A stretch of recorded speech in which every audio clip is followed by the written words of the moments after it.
दिल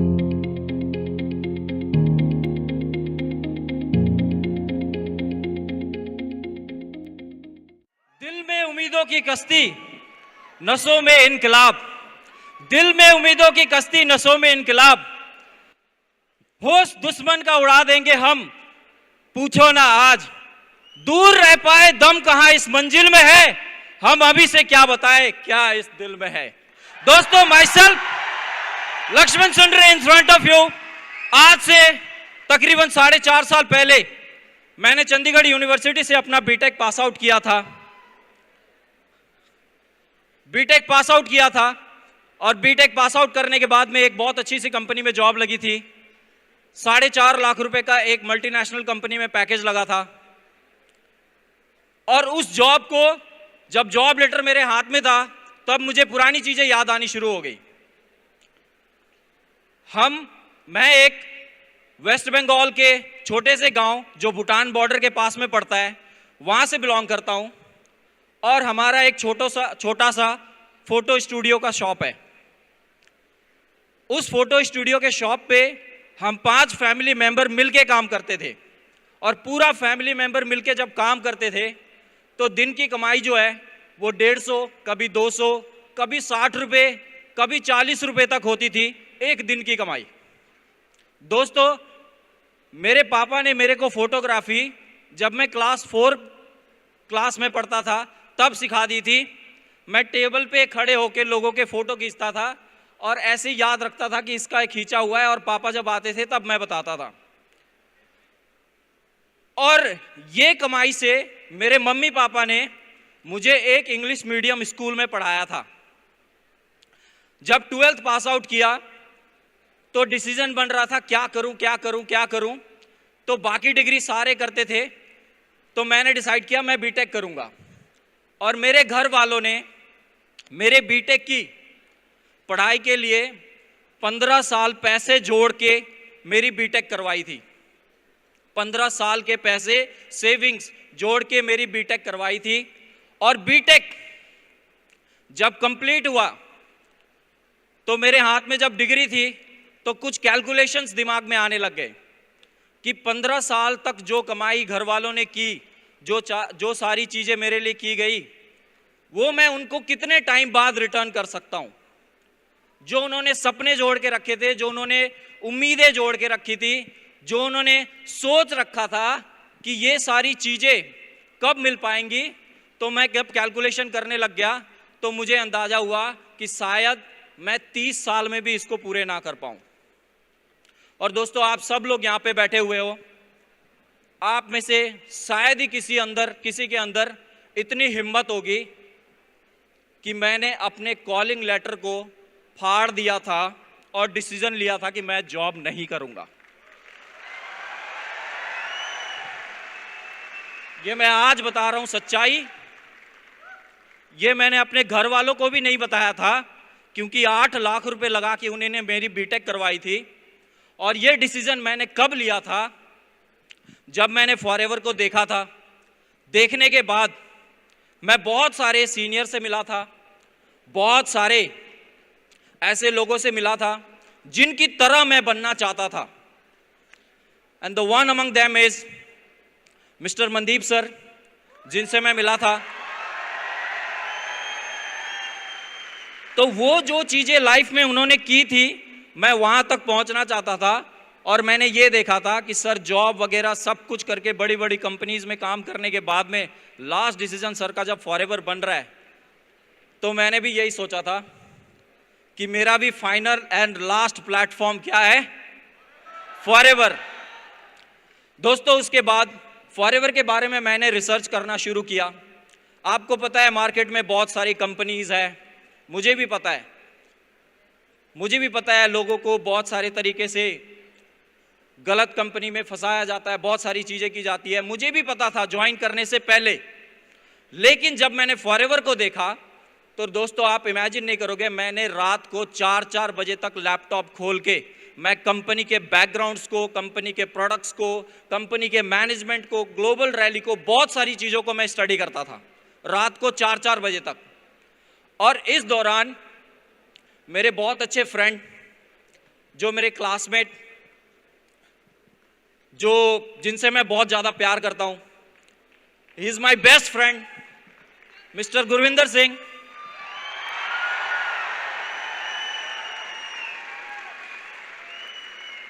he is like my next brother. उन्होंने मुझे बहुत अच्छे तरीके से गाइड किया।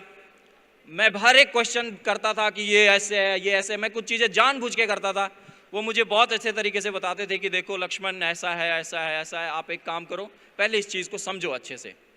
और मैं भी बहुत अच्छे से चीज़ों को समझना शुरू किया। समझते समझते फिर मेरे को पूरा क्लियर हो गया कि ये बिजनेस बहुत ज़बरदस्त है, बहुत ज़बरदस्त है। जिसके दिमाग में ये पड़ रहा है ना, वो इंसान को पता चल रहा होगा कि यस, ये बिजनेस कितना ज़बरदस्त है। फिर दोस्तों, मैंने सारे दरवाजे बंद कर दिए और मैंने एक डिसीजन बना लिया कि बस करना है तो सिर्फ फॉरएवर करना है। घर वाले पूछते थे तुम्हारा बीटेक कंप्लीट हो गया, सैलरी नहीं आ रही है क्या? मैं बोलता था अभी 8-10 महीने की ट्रेनिंग चल रही है, जब वो ट्रेनिंग खत्म हो जाएगी तो उसके बाद पैसे आने शुरू होंगे। अब मैं बहुत अच्छे से काम कर रहा हूं, अभी पता नहीं कितना आएगा। अगर बहुत अच्छा काम किया तो 1 लाख से भी ज्यादा आ सकता है। घर वाले बोलते ठीक है, फिर करता रहे, अच्छे से ट्रेनिंग कर बढ़िया से। और दोस्तों, फिर मैंने फॉरएवर में अपनी जर्नी स्टार्ट की। मैं दिन रात काम करता गया। मैं ऐसे लोगों को भी प्रेजेंटेशन दिखाता था जिनका कोई लॉजिक नहीं बनता था कि ये मेरे कल को टीम बन सकती है, ये भी कल को प्रेजेंटेशन दिखा सकते हैं। ऐसे छोटे छोटे से गांव में जाके मैं आपको एक छोटा सा टिप्स देना चाहता हूं। कितने लोग चाहते हो कि मैं भी प्रेजेंटेशन देने में मास्टर बनूं? कितने लोग चाहते हो कि मैं मास्टर बनूं, एकदम ऐसा प्रेजेंटेशन दूं कि मजा आ जाए, सामने वाला इंसान बोले थैंक यू यार? कितने लोग? दोस्तों, मैं आपको एक सलाह दूंगा, पहले 20 ऐसे लोगों को प्रेजेंटेशन दिखाओ जिनके शकल पे लिखाओ ये ज्वाइन ही नहीं करेगा। पहले जाके उनको प्रेजेंटेशन दिखाओ। उन 20 को जब आप प्रेजेंटेशन दिखाओगे ना, तो आपको पता चल जाएगा। वो बोलेगा भाई ये ऐसा है, ये ऐसा है, ये होता नहीं है, चलता नहीं है, करता नहीं है, लोग होता नहीं है, करते भी है, चलता भी है, होता भी है, उड़ता भी है, बस एक बराबर करने वाला होना चाहिए। मैंने जब स्टार्ट किया था तो मुझे पहले एक छोटा सा चेक आया था 1000 रुपए का। दूसरे मंथ का चेक आया था 836 रुपए का। जॉब पे होता तो 72,000 रुपए अकाउंट में होते। यहां पे काम किया तो 2 महीने का खर्चा पीजी पे रहने का वो अलग से चला गया, 1800 रुपए अकाउंट में आए। लेकिन 2 महीने में ना दूध का दूध, पानी का पानी हो गया था। मेरे अंदर आग जाग गई थी कि तेरे को 2 लाख रुपए पहुंचने से कोई नहीं रोक सकता। दोस्तों, 9,500 का चेक क्रॉस हुआ, सुपरवाइजर बना, 20,000 से ज्यादा का चेक बनना शुरू हुआ। फिर मैं मैनेजर बना। मैनेजर बनने के बाद में 48,000 48,000 का चेक मेरे को असिस्टेंट मैनेजर पे। उसके बाद मैनेजर बनने के बाद 48,000 का चेक आया, 52,000 का चेक आया, 58,000 का चेक आया, 75,000 का चेक आया, 1,02,000 का चेक आया, 1,08,000 का चेक आया, 1,51,000 का चेक आया, 2,11,000 रुपए का चेक मैंने क्रॉस किया। ये मेरे पिछले 2-3 सालों की कमाई है। सीनियर मैनेजर बना। सीनियर मैनेजर बनने के बाद में फिर और तगड़े से काम करता गया, दिन रात एक करता गया। और दोस्तों, एक दिन कंपनी की तरफ से मेल आई कि आप एक 5 स्टार लेवल का ट्रिप क्वालिफाई कर चुके हो। दोस्तों, कॉलेज के पढ़ने जाते थे ना तो सुनते थे कि 5 स्टार होटल में ना 500 रुपए की कॉफी मिलती है। हम लोगों से सिर्फ बात करते थे कि 500 रुपए की कॉफी मिलती है। आप इमेजिन नहीं कर सकते हो, जिस दिन मैं पहले दिन 5 स्टार होटल ताज अरावली का ट्रिप मिला था, उस दिन रात को मुझे नींद नहीं आई थी। उस बेड पे इतना मोटा गद्दा पहली बार देखा था मैंने वहां पे।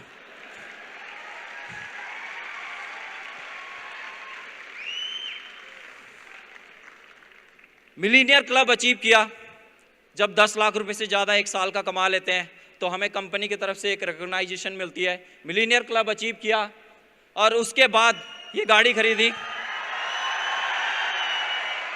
दोस्तों, जब इस बिजनेस को शुरू किया था ना, जब इस बिजनेस को शुरू किया था तो मेरे पापा की एक बार ना बेइज्जती की गई थी एक शादी में। मेरे मम्मी ने मेरे को चुपके से बताया था, ये बात मेरे को पापा ने कभी नहीं बताया। जब पापा वीडियो कैमरा करने के लिए गए थे एक शादी में, तो वहाँ पे एक फ्रेंड के पापा ने बोला कि तुम्हारा बेटा एक गलत चीज़ के चक्कर में पड़ा है, पता नहीं किस किस को क्या क्या ज्वाइन कराते रहता है, ये वो कराते रहता है। ऐसा मैं कब के करके छोड़ चुका हूँ, देखना किसी दिन पुलिस आएगी और इसके साथ बहुत कुछ गलत होगा। तूने इतना पैसा लगा के इसको पढ़ाया है और देख ये कौन सा गलत काम के चक्कर में पड़ चुका है। लेकिन जब मेरे को मम्मी ने ये बात बताई ना दोस्तों, उस दिन के बाद मैंने दिन रात फिर से कभी नहीं देखा। मैं रात को 2 बजे उठ के भी प्रेजेंटेशन करने के लिए जाता था। रात को 2 बजे मेरा एक फ्रेंड आके बोलता, सर प्रेजेंटेशन करने जाना है। क्यों? मैंने बोला अभी तो 2 बज रहे। बोलते वो आता ही 1 बजे है, उसकी दुकान बंद करके सारा कुछ करके वो 1 बजे आता है, तो अभी बताना है। वो ले लेगा आराम से 10-15 हज़ार रुपए का प्रोडक्ट। उस टाइम प्रेजेंटेशन करने के लिए गया। एक मेरे जो सबसे बेस्ट टीचर, बहुत अच्छे टीचर, उन्होंने मेरे को टेबल पे बिठा के 1.5 घंटा मेरी क्लास ले ली थी। बोलता तू जब पैदा नहीं हुआ था ना तब ऐसे कंपनीज में करता था, अच्छा खासा बीटेक किया हुआ है, बढ़िया से कोई कंपनी में प्लेसमेंट ले ले, ये कर ले। दोस्तों 1.5 घंटा सुनने के बाद इधर से कान से सुना और इधर से निकाला। मुझे पता था कि मैं क्या कर रहा हूं। और जब मैंने ये गाड़ी खरीदी, मेरे को अभी भी याद है 56 कमेंट जो फेसबुक पे था ना, वो मेरे उस सर का था, I am proud of you my सन।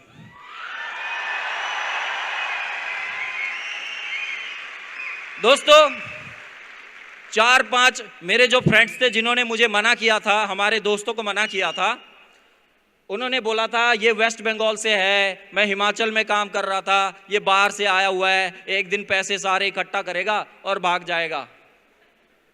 इनके चक्कर में कहाँ पड़े हो। जब ये गाड़ी खरीदी थी ना और 4-5 हमारे दोस्त साथ में बैठ के जब उनके गांव से ये गाड़ी निकाली ना, और उन लोगों को जब आसपास में देखा गाड़ी चलाते हुए, हमें ऐसा लग रहा था गाड़ी रोड पे नहीं उनके सीने पे चला दी हो। समझ रहे हो? मेरे टीम में और भी लोगों ने गाड़ियां खरीदनी शुरू की, लाइन लगनी शुरू हुई।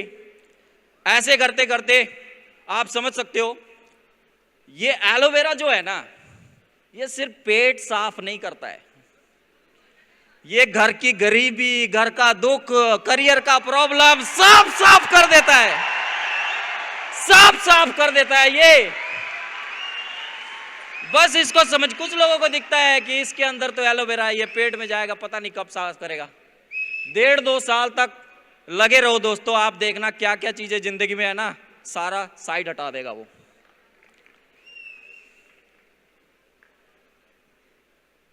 दोस्तों सबसे पहली चीज मैं कुछ आपको टिप्स देना चाहूंगा।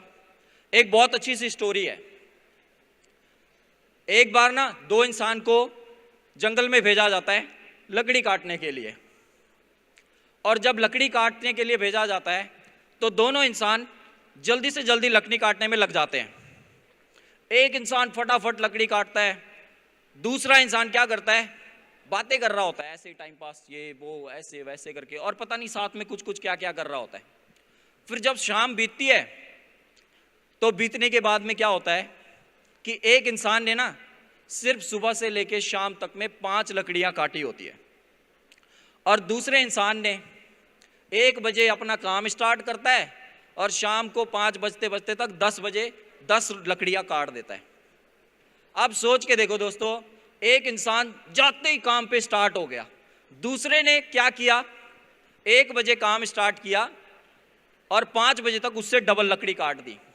लेकिन आपको पता है दूसरे वाले ने बात करते करते क्या कर रहा था, वो बात करते करते ना अपनी आरी को धार लगा रहा था, वो टाइम पास कर रहा था, और कितने कट गए तेरे, और खुद धार लगा रहा है ऐसे ऐसे, बहुत सियाना था वो। तो सेम चीज आपको भी कुछ ऐसा बनना पड़ेगा।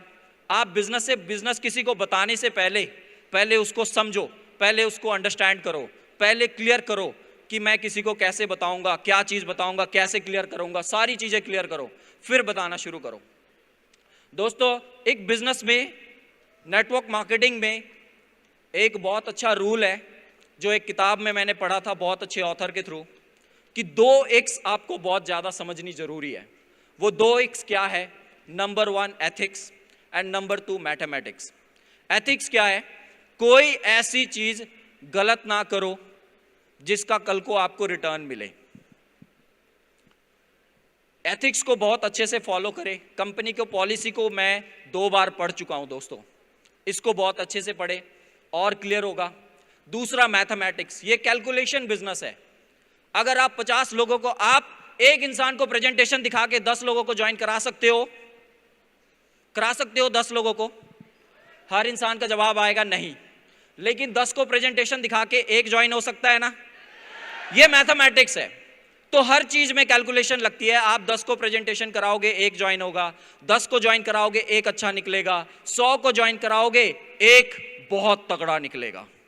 अगर मैं अभी की बात बताऊं, आप सब लिखते लोग बैठे हो, मैं सीनियर मैनेजर लेवल पे काम कर रहा हूं। मैं आज तक 3000 से भी ज्यादा प्रेजेंटेशन 1 to 1 दिखा चुका हूं। क्या आप लोगों ने 3000 से ज्यादा प्रेजेंटेशन दिखाए हैं? जिस दिन इतने प्रेजेंटेशन दिखा दोगे, मुझे लगता है शायद आप मेरे से भी बहुत आगे निकल जाओगे। And all the best for you. Characteristic of a good leader, सच्चाई, नेक दिल, ईमानदारी, प्यार, जुनून के साथ में काम करे दोस्तों। 3 स्टेजेस से हर इंसान को गुजरना पड़ता है, इससे कोई भी नहीं बच सकता। जब आप बिजनेस करते हो, आपका थोड़ा इंसल्ट होता है, आप सोचते हो नहीं यार नहीं करते, लोग ऐसे वैसे बोलते हैं। दोस्तों, ये आपको फेस करना पड़ेगा और इसमें कोई बड़ी बात नहीं है, थोड़े टाइम की बात होती है, ये बहुत जल्दी गुजर जाता है। कुछ लोग रिजेक्ट करते हैं, बोलते हैं नहीं यार मैं तो कुछ और ढूंढ रहा था, ये काम नहीं करना। और जब आप लगे रहते हो, आपको अपने आप एक्सेप्टेंस मिलनी जाती है। बोलते हैं ना, जो निकले थे अकेले, आज उनके जिंदगी में मेले हैं। जो निकले थे अकेले, आज उनके जिंदगी में मेले हैं। जो सोचते रह गए, आज उनके जिंदगी में अभी भी झमेले हैं। सो धीरे धीरे दुनिया आपको एक्सेप्ट करना शुरू कर देगी। मैं जब इस बिजनेस को स्टार्ट किया था, मैं बहुत सारी चीजों को देखता था कि लोग कहते मेरी अपलाइन ऐसी है, मेरे को सपोर्ट नहीं मिलता, ऐसा नहीं मिलता। देखो तो उस टाइम पे मेरे को फील होता था कि मैं बनूंगा ना। देखो दोस्तों, आप अपलाइन चूज नहीं कर सकते कि मेरी अपलाइन अच्छी मिले या ऐसा मिले। आप ज्वाइन हो जाते हो और उसके बाद आपको पता चलता है कि मेरे 5 अपलाइन जो ऊपर के हैं वो ऐसे ऐसे हैं। कोई दूर है, किसी से कभी बात नहीं कर सकते, कोई मिल नहीं सकता, कोई गाइड नहीं कर सकता। लेकिन दोस्तों, जब मैंने इस बिजनेस को ज्वाइन किया था ना, और जब मेरे को ये बातें किताबों में पता चली थी, मैंने उस दिन ठान लिया था कि मैं एक बेस्ट अपलाइन बन के दिखाऊंगा अपनी टीम को लिए।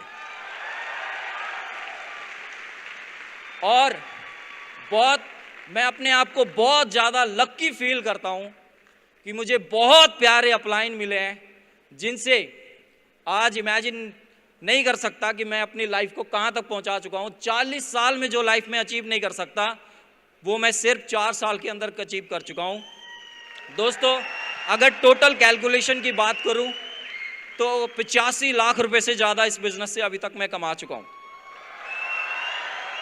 मेरे एक घर वालों का एक सबसे बड़ा सर पे जो एक कह लो जिम्मेवारी होती है, एक भाई होने के नाते, एक घर पे जो बहन होती है ना, उसकी सबसे बड़ी जिम्मेवारी होती है कि इसकी शादी कैसे कराई जाएगी, पैसे कहाँ से आएंगे, ये कैसे होगा।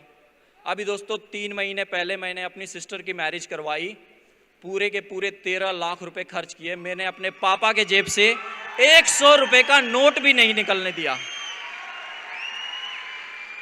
और मैं बहुत ज़्यादा लकी फील करता हूं कि मुझे एक जेम्स बॉन्ड की तरह अपलाइन मिला है, and he is none other than mister Gurvinder sir.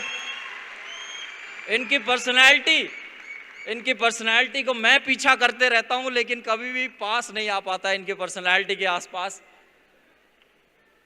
Thank you so much sir for giving me such a wonderful opportunity. दोस्तों, एक कहानी है, बचपन में हम लोग सुना करते थे। एक जिन होता था पहले के टाइम पे, जिन होता था जिसको आप ऐसे करते थे तो हुकुम का आका ऐसे करके होता था, वो निकलता था और वो उससे जो मांगो वो मिल जाता था।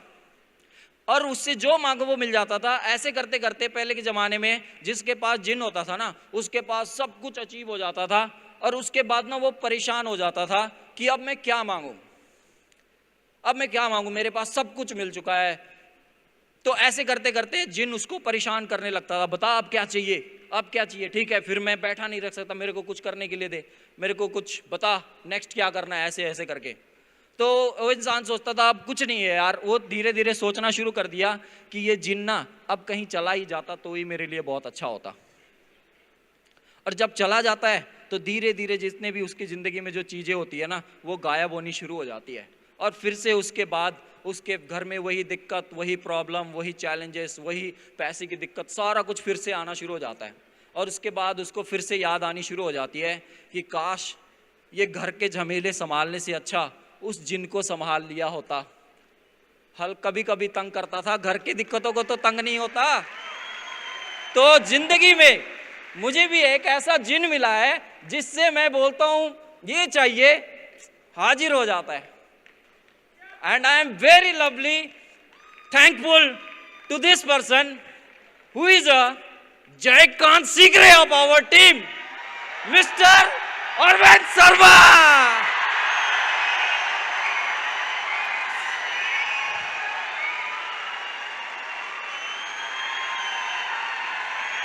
यस, यही एक्साइटमेंट है। मैं सर के लिए गला फाड़ देता था अपना, आवाज नहीं निकलती थी मेरी जब सर स्टेज पे आते थे।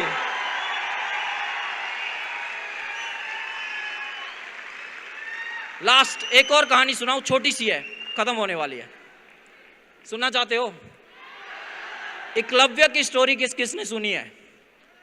एक एकलव्य होता था, वो तीर चलाने उसने एक गुरु से सीखा था, द्रोणाचार्य। जब वो द्रोणाचार्य जी के पास गए थे ना, तो उन्होंने उनको मना कर दिया था तीर चलाना सिखाने के लिए। तो वो क्या करते थे, उनकी एक मूर्ति उन्होंने बना ली थी एकलव्य ने, और वो मूर्ति बना के ना उसको रोज सुबह पूजा करते थे, और पूजा करने के बाद अपना प्रैक्टिस शुरू करते थे। और प्रैक्टिस शुरू करके इतना उन्होंने अपने आप को तेज बना दिया था कि एक कुत्ता था, जब वो द्रोणाचार्य जी आ रहे थे तो उन्होंने उसके मुंह में सारे तीर दाग दिए थे। और द्रोणाचार्य जी ने पूछा कि ये किसने किया, इतना धुरंधार तीर चलाने वाला कौन है? तो एकलव्य जी वहाँ के आले बोले कि सर गुरुजी मैं हूँ। और द्रोणाचार्य जी ने बोला कि मैं तुमसे एक गुरु दक्षिणा लेना चाहता हूँ, क्या तुम दे सकते हो? तो उन्होंने बोला हाँ आप जो मांगोगे वो दे सकता हूँ। तो उनसे मांगा कि तुम अपना ये वाला उंगली काट के दे दो, क्योंकि आगे कभी तीर नहीं जला पाओगे। अगर तुम तीर चलाने लग गए तो ये जो अर्जुन और बाकी जिनको मैं ट्रेन कर रहा हूँ, ये इनसे तुमसे आगे नहीं निकल पाएंगे। तो दोस्तों ज़िंदगी में मेरे भी एक ऐसे द्रोणाचार्य है जो कहे कि अपना उंगली काट को दे दो तो मैं भी देने के लिए तैयार हो जाऊंगा। ऐसे गुरु जिनकी ऑफिस में मैं फ़ोटो लगाता था, जिनको जो है जब मैं बिज़नेस अपना शुरू करता था पहले उनको प्रणाम करता था, पहले उनकी बातें याद करता था, पहले उनके प्रिंसिपल्स याद करता था, फिर मैं अपना रोज़ का काम स्टार्ट करता था। And he is none other than my guru mister Mandeep Kamboj.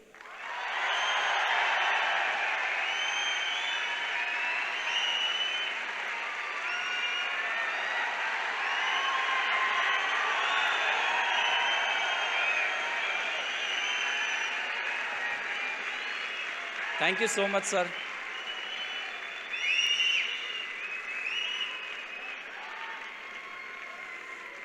I love you everyone. Thank you sir, मेरी लाइफ बदलने के लिए। Thank you Harish sir for bringing, for managing पूरा 360D फॉरएवर में जो चेंज आपने लाया। हमारी जो महीने में इतनी ज़्यादा चैलेंजेस प्रॉब्लम, हिमाचल में हम सुबह 2-2 बजे, रात को 3-3 बजे उठ के आते थे, वो सारी प्रॉब्लम्स आपने ख़त्म कर दी। बिजनेस को 4 गुना 5 गुना बढ़ाने में आपने हेल्प कर दिया। Thank you so much sir. And thank you racks sir, जिन्होंने एक ऐसी अपॉर्चुनिटी बनाई जो आज 1 लाख 2 लाख नहीं करोड़ों रुपए, करोड़ों लोगों का लाइफ आज चेंज कर चुके हैं।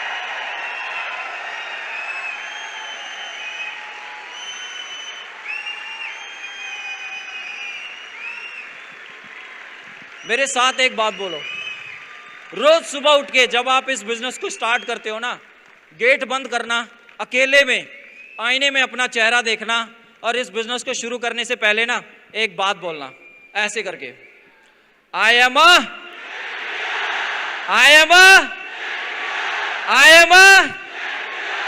तू मैनेजर बनेगा, तू गाड़ी लेगा, तू 2 लाख रुपए कमाएगा।